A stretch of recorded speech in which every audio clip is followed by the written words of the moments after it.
किसान नेता चौधरी नरेश टिकैत के पाकिस्तान का पानी बंद करने के विरोध वाले बयान पर बवाल मच गया। भारतीय किसान यूनियन राजनीतिक के राष्ट्रीय प्रवक्ता धर्मेंद्र मलिक ने भारत सरकार के समर्थन में आकर किसान नेता पर गंभीर आरोप लगाए।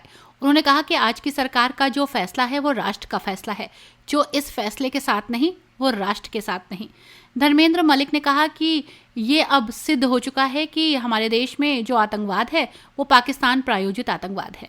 उरी की घटना, मुंबई की घटना और इससे पहले हमारे आर्मी पर जो हमला हुआ था वो घटनाएं दुखदाई थी, लेकिन इस बार ये घटना और भी दुखदाई है क्योंकि इसमें पहली बार पर्यटकों पर हमला हुआ है। आतंकवादी या नक्सलवादी हमले में आमतौर पर पर्यटकों को निशाना नहीं बनाया जाता है। उन्होंने कहा कि आज हिंदुस्तान का हर नागरिक दुखी है और बदले की भावना से ओतप्रोत है। वो चाहता है कि जो घटना हुई है उसका बदला लिया जाए, लेकिन आवेश में कोई भी निर्णय नहीं लिया जाता। भारत सरकार ने जो फैसला लिया है वो सिंधु जल संधि को निलंबित करने का है, ना कि उसे तोड़ने का। अगर सरकार इस फैसले के साथ आगे बढ़ना चाहती है तो वो ये राष्ट्र का फैसला है, और जो इस फैसले के साथ नहीं वो राष्ट्र के साथ नहीं। धर्मेंद्र मलिक ने यह भी कहा कि पूर्ववर्ती सरकारों ने जल संधि की जो शर्तें तय की थी वो गलत थी। हमारे देश के राज्यों जैसे कि राजस्थान, हरियाणा और हिमाचल प्रदेश को पानी की भारी कमी है। यहाँ तक कि जम्मू कश्मीर में भी पानी की कमी है।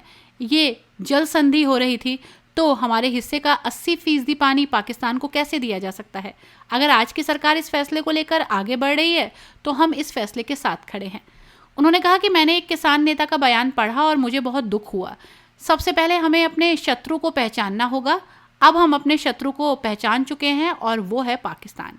धर्मेंद्र मलिक ने आतंकवाद के खिलाफ भारत सरकार द्वारा किए गए फैसले को, कार्रवाई को सही बताया है और कहा है कि ये सरकार का काम है कि वो आतंकवाद के खिलाफ किस तरीके से कार्रवाई करती है, लेकिन हमें ये मानना चाहिए कि आज इस देश के हर नागरिक के दिल में एक आग धधक रही है और हर आदमी ये चाहता है कि आतंकवाद के खिलाफ कड़ी कार्रवाई हो। कुछ लोग इस हमले को हिंदू मुस्लिम के मुद्दे से मोड़ने की कोशिश कर रहे हैं। इस खबर पर आपका क्या कहना है, हमें कमेंट में जरूर लिखिएगा। वीडियो को लाइक एंड शेयर कीजिएगा और हमारे यूट्यूब चैनल रॉयल बुलेटिन को सब्सक्राइब भी कीजिएगा। धर्मेंद्र जी, एक मामला चल रहा है पहलगाम, जी, जिसको लेकर आतंकी हमला हुआ पहलगाम में, और पाकिस्तान की सरकार ने पाकिस्तान की जो सिंधु नदी थी उसका जल बंद कर दिया। इस पे आप क्या इत्तेफाक रखते हैं? इस बात से क्या राय है? देखिए, ये अब स्पष्ट हो चुका है और कई बार हमारी सरकारें सबूत के साथ ये बता चुकी हैं कि जो हिंदुस्तान में आतंकवाद है वो पाकिस्तान प्रायोजित है। उरी की घटना में हमने बताया, और जो मुंबई की घटना हुई थी उसमें जो पाकिस्तान का नागरिक पकड़ा गया था, उससे बड़ा सबूत कोई हो नहीं सकता कि हिंदुस्तान में पाकिस्तान प्रायोजित आतंकवाद है। इससे पहले जो अभी आर्मी पे हमारी हमला हुआ था वो भी घटना दुखदाई थी, लेकिन ये घटना इतनी दुखदाई है कि इसमें जो है पहली बार ऐसा हुआ है कि अगर कहीं नक्सलवाद है, आतंकवाद है, तो पर्यटकों को कोई कुछ कहता नहीं है। लेकिन इस बार जो बच्चे घूमने गए थे, कुछ छुट्टियां मनाने गए थे, कुछ नवविवाहित जोड़े वहां पे गए हुए थे, सबसे नाम बूझ के, धर्म बूझ के, जिस आधार पर जो भी कृत्य किया वो पूर्णतः इतनी कायराना हरकत है कि उसके बदले जितना भी जवाबी कार्रवाई की जाए वो भी कम है। आज हिंदुस्तान का हर नागरिक इतना दुखी है और वो बदले की भावना से ओतप्रोत है। वो चाहता है कि जो घटना हुई है उसका सरकार बदला ले, लेकिन आवेश में कोई चीजें नहीं होती। भारत सरकार ने जो फैसला लिया है सिंधु जल संधि को तोड़ने का, निलंबित करने का, अभी वो फैसला तोड़ने का भी नहीं है, निलंबित करने का फैसला है, तो उस फैसले के साथ हैं। जो पूर्ववर्ती सरकारें थी, पूर्ववर्ती सरकारों ने जो जल संधि की वो नितांत गलत थी। हमारे देश में हमारे राज्य राजस्थान, हरियाणा और हिमाचल प्रदेश, उनको पानी की आपूर्ति नहीं है।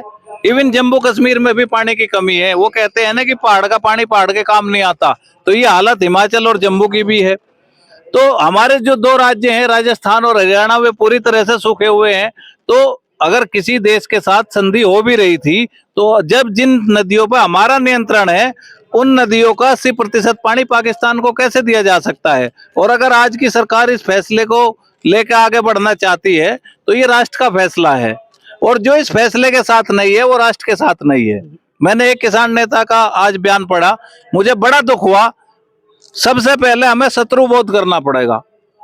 शत्रुबोध क्या होता है? शत्रुबोध होता है कि हम अपने के सामने के शत्रु को पहचाने।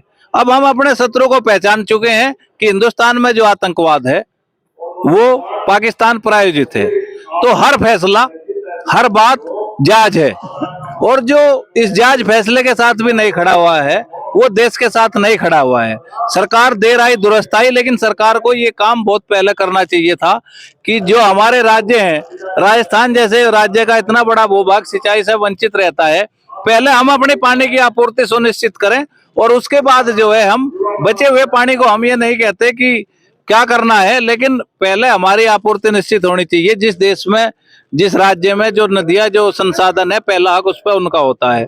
तो हमारी जो पूर्व की नदियां हैं, पूर्वी नदियां हैं, और जो झेलम है, व्यास है, राप्ती नदी है, इन सब पे पूर्णतः हमारा अधिकार है और हमारे नियंत्रण में है।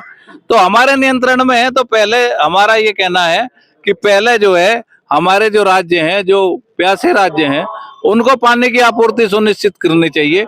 और मैं एक बात और कहना चाहता हूं कि कुछ लोग बिना बात के भी, अगर कोई इस फैसले को बर्दाश्त नहीं कर पा रहे या किसी के निजी स्वार्थ हैं या उन्हें शत्रुबोध नहीं है, तो उन्हें शत्रुबोध को आत्मसात करना चाहिए और उन्हें पहले ये देखना चाहिए कि जब शत्रु के खिलाफ कोई भी फैसला लिया जाता है वो जायज होता है। मैं आपको एक बात और बताऊं, इस देश में जब आक्रांताओं ने कब्जा किया तो कौन सा धर्म युद्ध लड़ा था? सूरजमल को जो है आक्रांताओं से लड़ते हुए धोखे से मारा गया, उनके बेटे को आगरा में पीछे से धोखे से मारा गया। तो जो देश में आक्रांता है उन्होंने कभी धर्म युद्ध नहीं लड़ा, उन्होंने पीछे से वार किया है, जो आज भी पाकिस्तान करता है। और उस पीछे से वार करने पे जो हमें घाव दिए गए हैं उनको हम भुला नहीं सकते। तो आप क्या मांग करते हैं कि पाकिस्तान को किस तरह का जवाब? हमारा ये मानना है कि सरकार किस तरह से फैसला करती है, किस तरह की कार्रवाई करती है, ये उसका काम है। लेकिन हमारा ये कहना है कि इस देश के हर नागरिक के सीने में आज एक आग धधक रही है और हर नागरिक ये चाहता है, ये धर्म का कोई विषय नहीं है, ये आतंकवाद के खिलाफ एकजुटता है। कुछ लोग इसको हिंदू और मुस्लिम की तरफ मोड़ने का प्रयास करना चाहते हैं, ये हिंदू मुस्लिम की कोई बात नहीं, ये हिंदुस्तान वर्सेज आतंकवाद। हमारी लड़ाई पाकिस्तान के विरुद्ध भी नहीं है, हिंदू वर्सेज पाकिस्तान, हिंदुस्तान वर्सेज पाकिस्तान नहीं है, ये है हिंदुस्तान वर्सेज आतंकवाद। और अगर आतंकवाद में पाकिस्तान की भूमिका है और जो हम साबित कर चुके हैं, तो पाकिस्तान के खिलाफ भी जवाबी कार्रवाई होनी चाहिए। जब तक पाकिस्तान आतंकवाद को प्रायोजित करता रहेगा तब तक, जब तक हम उसको एक उचित जवाब नहीं दे देते।